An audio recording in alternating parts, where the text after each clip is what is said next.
Ni matumaini yangu kwamba unaendelea vizuri tena katika siku nyingine hii, ikiwa ni Alhamisi ya tarehe 18 ya mwezi wa sita mwaka 2026. Ni matumaini yangu kwamba mpenzi mtazamaji na mfuatiliaji wa MG Media, mahali popote ambapo uko vizuri na unaendelea salama. Uko tena na mwalimu wako Atosha Charles. Tunaendelea katika mtiririko wetu wa kujifunza kupata maarifa. Leo hii tutakuwa tukiangalia katika ujumbe unaozungumzia kwa habari ya siri tatu zilizofichwa ndani ya maarifa. Siri tatu zilizofichwa ndani ya maarifa. Na katika somo hili tutaangalia katika kitabu cha Hosea sura ya 4 mstari wa 6.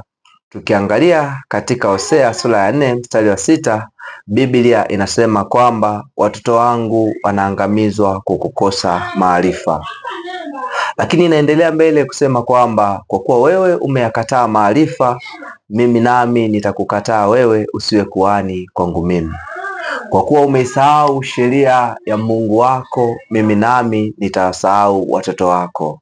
Asante mtakatifu, Mungu mwema, tuwezeshe katika kujifunza somo hili ili watoto wako wakapate kuelewa kwa habari ya maarifa na wakapate kuweza kujikwamua katika maisha yao. Amen. Sasa ni kwa nini Biblia inasema watoto wangu wanaangamizwa kwa kukosa maarifa? Kwa nini si vitu vingine? Kwanza kabisa unapaswa kuelewa kwamba kuna tofauti kubwa kati ya maarifa na taarifa.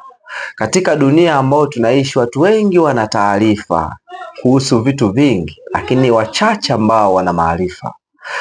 Tunavyosema maarifa, manake ni ufahamu na uelewa juu ya jambo fulani, na kwa kulielewa jambo hilo linakusaidia kufanya maamuzi fulani. Lakini wengi leo wana taarifa nyingi, taarifa juu ya michezo, taarifa juu ya uchumi, taarifa juu ya mahusiano, taarifa mbalimbali, taarifa za michezo, taarifa za burudani, vitu kama hivyo, taarifa nyingi, lakini wachache ambao wanaelewa kuhusu maarifa. Maarifa ni pale ambapo unakuwa na taarifa fulani na kutafuta undani wa hiyo taarifa ili ikusaidie kufanya katika maamuzi fulani.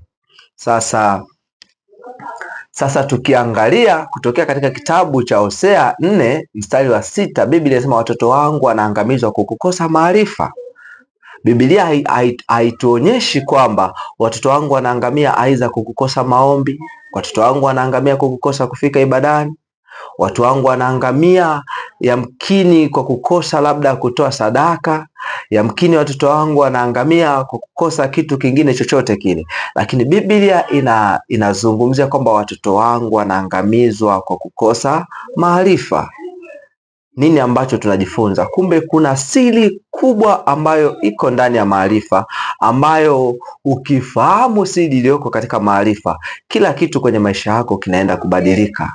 Unatakiwa kuelewa, ukikosa maarifa ni eli ukikosa maarifa, kuna uwezekano mkubwa ukaishi maisha yasiyo na maana.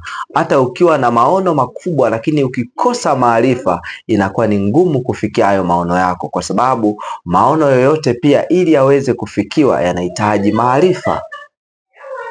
Kwa hiyo tutaangalia kuna siri gani ambazo ziko katika maarifa. Tutaangalia siri kuu tatu zilizofichwa ndani ya maarifa. Siri ya kwanza, maarifa ni kinga dhidi ya uharibifu. Maarifa ni kinga dhidi ya uharibifu. Watu wote ambao wamefikia vilele vya mafanikio yao, watu wote ambao wameishi maisha salama na hawajaharibikiwa katika maisha yao, ni kwa sababu walikuwa na maarifa juu ya jambo fulani. Ni kwa sababu walikuwa na maarifa juu ya jambo fulani. Kuna watu ambao ndoa zao zimeimarika ni kwa sababu walikuwa na maarifa juu ya ndoa. Kuna watu ambao uchumi wao umeimarika kwa sababu walielewa na kuwa na maarifa juu ya uchumi.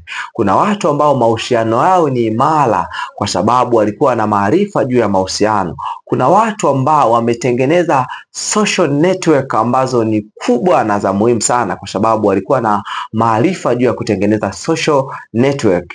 Kwa hiyo tunaona maarifa yanatufanya tusiangamie, lakini kwa kukosa maarifa manake ni nini? Kinachotokea hapo ni uharibifu, na ndio maana Biblia inasema kwamba watoto wangu wanaangamizwa kwa kukosa maarifa, si kwa kukosa maombi, si kwa kukosa fedha, si kwa kukosa kuhudhuria ibada, si kwa kukosa kula chakula, lakini wanaangamizwa kwa kukosa maarifa. Kumbe nini? Ukishindwa kuwa na maarifa fulani juu ya afya yako, utajikuta afya yako inaharibikiwa. Kuna watu wanahisi labda wanatakiwa tu kufanya kazi. Kuna mtu yani anafanya kazi hata anasahau kujali afya yake. Kuna mtu anatumia masaa mengi katika kufanya kazi, anatumia masaa mengi kuwa na stress, anajikuta anaathiri afya yake. Lakini kumbe pengine mtu huyu angekuwa na maarifa, asingeweza kuiangamiza afya yake na angeweza kuwa vizuri kabisa. Lakini kitu kingine ambacho unafaa kuelewa ni kuwa ukikosa maarifa manake ni nini? Unaweza ukajikuta unaishia kuishi maisha yasiyo na maana, maisha yaliyopoteza mwelekeo, kwa sababu maarifa yanakufanya ujue ni kitu gani cha kuambatana nacho, ni kitu gani ambacho hufai kuambatana nacho. Kwa mfano, kuna watu ambao wamekosa maarifa juu ya marafiki wa kuambatana nao.